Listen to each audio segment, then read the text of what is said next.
Hey, how's it going, guys? This is your boy Hazzed, and today I was looking around on the channel and I realized I don't have a world PvP guide. And since I kind of did that free-for-all the other day, massacred like 17 people in a row, decided to go ahead and produce a guide for you. A couple of you were asking for it, so let's jump into this. It's who we are, it's what we do, we've come so far, and now we pay the price, so don't even cry.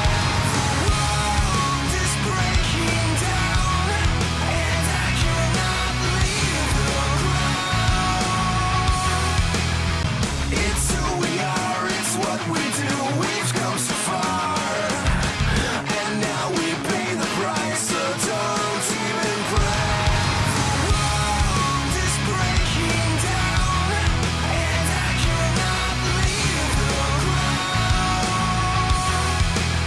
The first thing that we're going to start off with is going to be talents, because obviously you got to know what talents you're using before you can basically do anything. First thing we're going to be using is Murderous Efficiency. It's absolutely amazing for your DPS, especially since you're using Gathering Storms on the level 90 talent. Gathering Storms is just a complete amazing mix together, which in some cases inside Battlegrounds, Remorseless Winter and big AoE fights actually will top your Howling Blast damage in PvP, even using the max burst spec, which is pretty wild. So going over the level 57 talent, we're going to be using Freezing Fog, which is going to be very key for those major Howling Blasts, and the reason we're going to be basically resorting to using those massive Howling Blasts is rogues can't dodge them, things like that. Now, of course, people can use Anti-Magic Shell, Cloak of Shadows, things like that. We're not going to be able to get around that. But as for this ability hitting for 1.2 million and basically being undodgeable, unparryable, it's going to be our go-to for basically just annihilating people and taking away a third of their health. It's also going to be key for stealing kills, because if you're focusing somebody in a 1v1 and you lay off a big Howling Blast and it hits the guy next to him for 500k and you land the kill on that guy and you get a Death Strike heal proc, which is going to be major key in world PvP, that's going to be how you're going to get it, and that's going to be how you keep healing and staying alive. As for the level 58 talent, we're going to be using Hungering Rune Weapon. Now with this, it's going to actually cause you to be able to dump a ton of runes into your breath. Just a ton into Remorseless Winter and Breath, stacking it up and keeping it up for a very long time. And that'll give you enough power to actually kill multiple people using the breath if they're built up. As you saw in the last video, there was, I think, 4 people standing around that boss trying to kill him, and I ran up with Breath, killed all of them like they were nothing with Howling Blast and Breath up, and then moved on and killed the couple other people.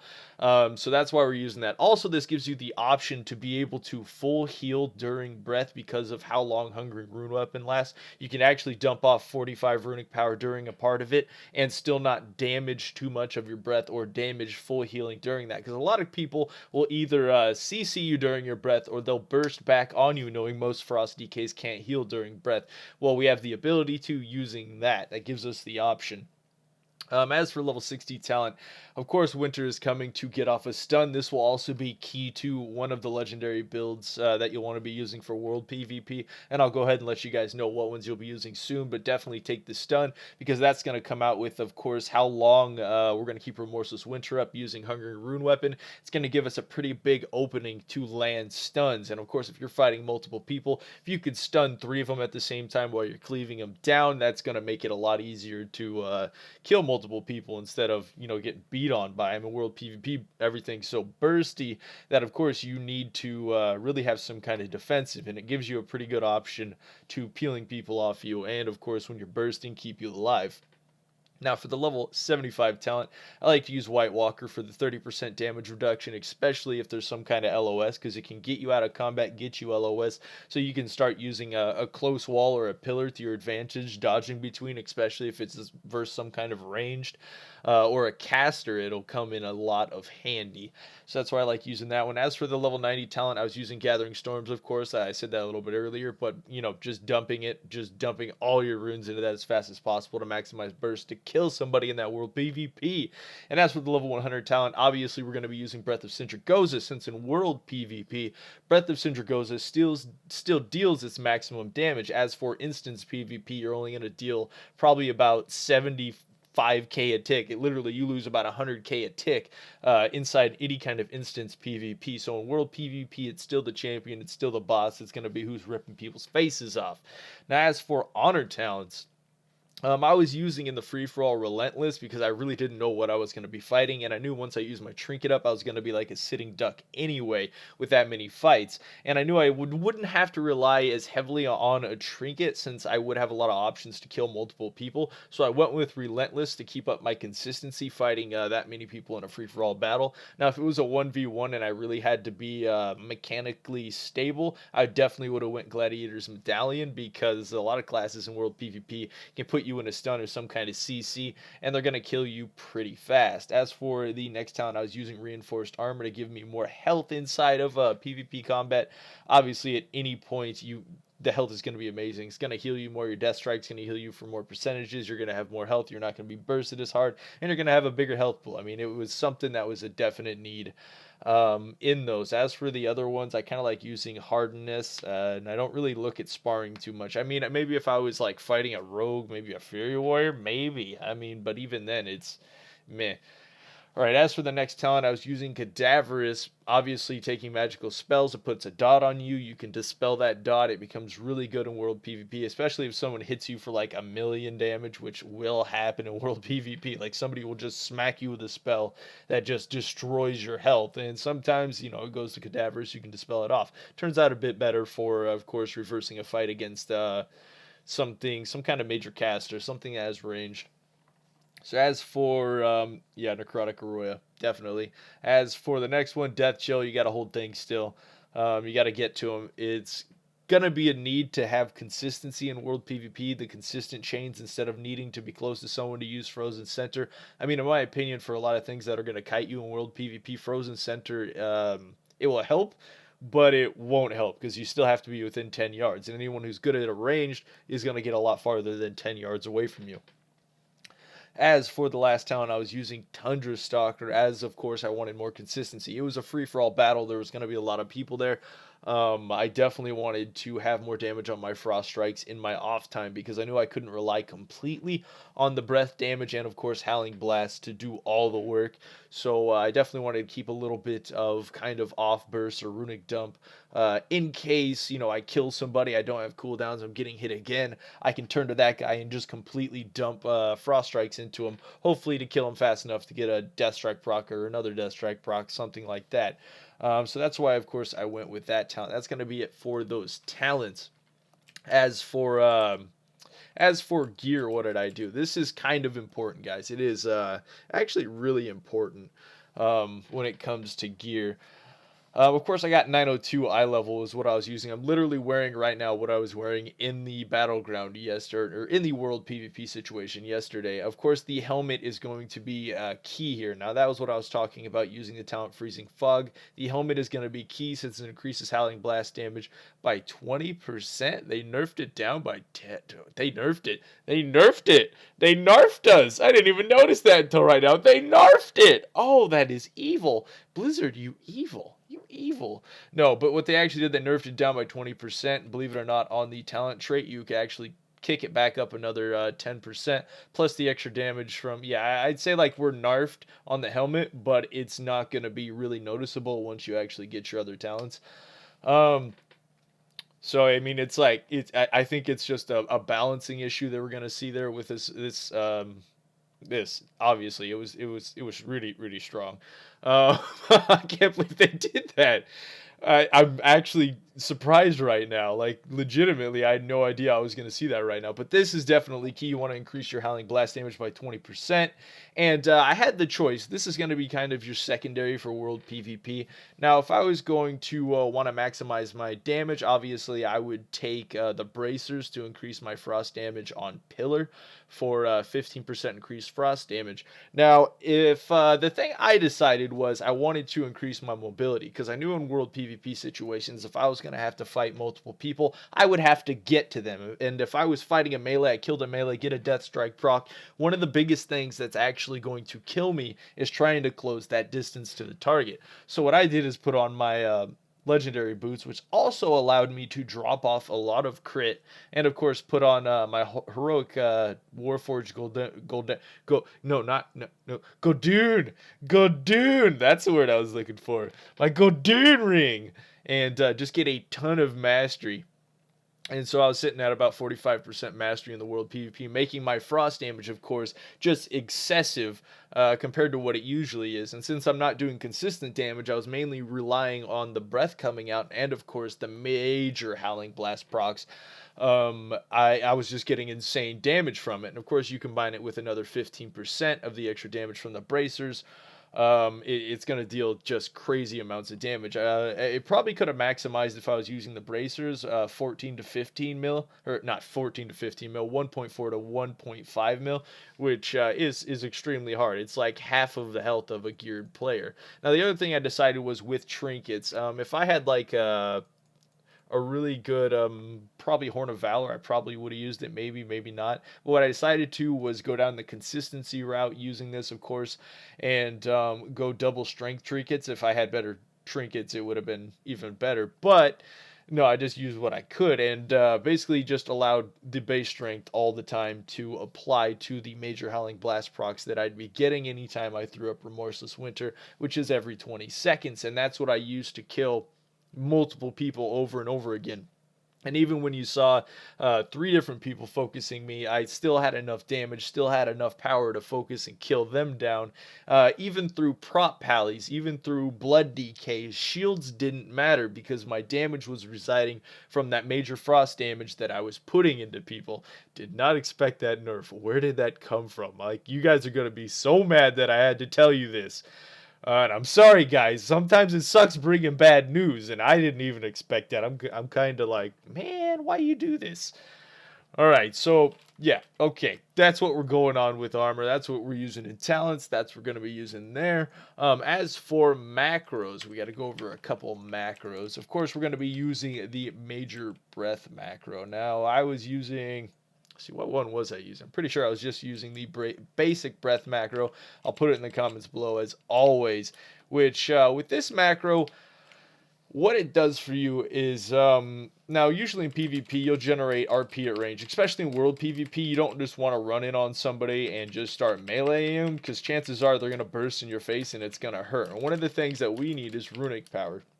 So you see me run in on people, hit them with a few howling blasts, or hit them with a couple chains to actually generate up enough runic power to burst with your Breath of Sindragosa. And truth be told, you just need enough runic power to use the ability and probably have it tick once, because when you're doing world PvP, it's going to be over very quickly, and you can basically open burst up front to deal that insane damage. You really don't even need runic power ticking. And what this is going to do for you is it'll use Pillar of Frost. I got Blood Fury in here. And of course, if you have any kind of PvP trinkets, you can add them into, which it'll proc, the trinket, it'll proc your breath, it'll proc Pillar of Frost and Remorseless Winter all at the same time. Now, I don't know about you, but I don't really feel like I have enough fingers to hit all 4 of those buttons at once, and honestly, it's probably impossible to actually proc those all at the same time without using the macro.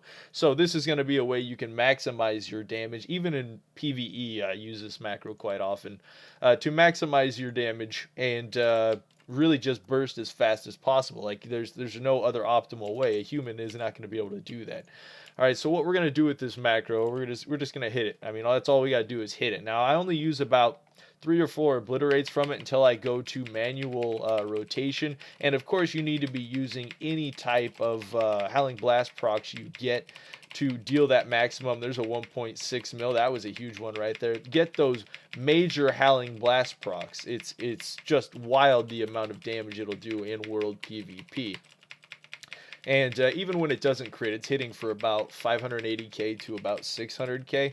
If I would have put on the bracers right now, it would actually be hitting for more like, that's another 15%, probably 1.7 mil. So literally you could half shot people in world PvP using this build and using this using these legendary items. Remember, you gotta have the legendary helmet. It's a definite key factor to this spec. But as for the off items, like I was saying, you're either gonna want the bracers, or for like dueling and things like that, especially when you're dueling ranged classes, I love using Sufis Secret, or I'm pretty sure that's how you say it. I'm not really sure, but I like using this ring. Why? Because basically that big long Remorseless Winter you saw me laying out, all the time, using this spec with Hungering Rune Weapon, you're going to get a stun. It's going to proc that ring. You're going to get 25% haste, and you're going to get movement speed. An insane amount of movement speed with this ring. Now, the movement speed is what's going to be really key for dueling ranged classes and taking on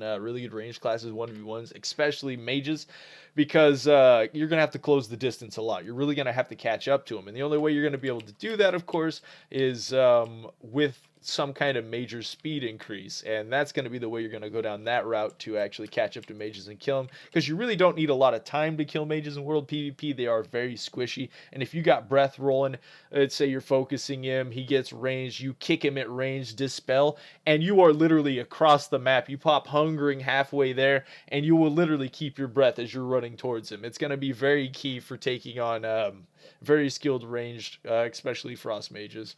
I'd say probably druids, it comes in handy, things like that. But all in all, I went with the boots in the world PvP situation for the consistent movement, as I know this is kind of bursty. It runs on only like a 30-second cooldown, which actually makes it very consistent, especially for duels. It gives you a 10-second sprint, so there's only like a 20-second gap in between that you don't have the super sprint. But duels in world PvP are over fairly fast, and if your rings proc, you got the legendary helm, you're probably pumping out obliterates so fast that one or two of those ranged howling blasts are either going to kill that target or they're going to ice block very quickly. So that's going to be the key to winning 1v1s and duels in world PvP, is basically outbursting the target and guaranteeing your damage. And this is going to be probably one of the only ways you crit a massive amount, besides, of course, Sindragosa's Fury. Now, something I found interesting that I was kind of thinking of with this spec. Now, I'll go over a little bit of the rotation. Obviously, I'm using this little macro to breath, pop all those major cooldowns after I get a bit of runic power. But overall, what you want to aim for is spam your obliterates, getting up howling blast procs. That is kind of your main key. Anytime you have an obliterate, use it to try and get a howling blast proc. As for if you're dying and being focused, you just want to elongate time with death strikes, and if you're dying, obviously, and try to generate, of course, more howling blast procs. That's all you're aiming for, is generating massive howling blast procs in world PvP with this spec. As for Remorseless Winter, use it whenever you have it up, obviously, to deal more damage with your howling blast procs. Now, what you can do is, if you don't want to waste your Remorseless Winter, you can stagger it and use your Remorseless Winter when you have a howling blast proc to make sure you're receiving that extra 20, or on live right now, I believe it's 40%. Hey, the nerf does, how dare they? Alright, an extra 40% on live right now to deal an insane amount of damage. Now, let's say you wanted to one-shot a target on a Frost DK in World PvP. How do you go about one-shotting a target? Now, the best way to one-shot a target in World PvP is to, of course, use some kind of potion while you're doing it. I would suggest Prolonged Potion of Power, just because of the longevity of breath. It suits up and it does quite well. Now, how do you one-shot a person in World PvP? Now, basically, you got to get a little runic power. You got to be using breath for this, of course. But what you want to aim for is generating an howling blast proc. Now, if you can get up Remorseless Winter going, of course, your breath going, and get a howling blast proc, and line it up exactly with Sindragosa's Fury. If this crits, it didn't crit, but that's okay. We'll try to get one more. Maybe we can get one to crit. No, I didn't crit. Hit for 800k, and then Sindragosa's Fury rolls through and hits him for, like another 1.4 million, or if it crits, up to about 2 million. So if you add those up, even the most geared character, I think my character may survive, but probably not. It's gonna hit for added up, like 3.4 million. So Frost DKs literally within 2 globals can kill somebody in world PvP using this spec. So I hope that kind of excites you guys. I really wanted to kind of give you the rundown of what was going on in that video. I want to let you know what talents I was using, what build I was running for, some massive mastery, what kind of trinkets I was running. As for My artifact level, you can't actually see it. It all went into the new traits I was trying to spec into them, but they cost like 17 mil. The next one's gonna be like 20 or 30 mil. That's insane. But I mean, we'll end up doing it anyways. I'm pretty sure this character was around 49 artifact level when I transferred him over, and that's what I was using for the World PvP event. But I hope you guys enjoyed this video. I hope it gave you a little info on how to do it. As for that mount, I'll probably get like 10 questions. What mounts that? Some people who don't know. This is actually the Class Hull Frost DK Frostworm mount that we'll be earning coming up in 7.2. Basically, every Frost DK is going to have one. And yeah, I do got to say, it's pretty cool, especially the blue coffin on the back. It really looks like something I could kill people in World PvP and then stick a gnome in there. You know, this is our gnome in the trunk. So anyways, guys, I hope you enjoyed this information. Hope you enjoyed this video, and I hope you enjoyed that World PvP yesterday. It really gave me some ideas to talk about in some videos that I really want to discuss. So leave a like, and until next time, this was your boy Hazzed.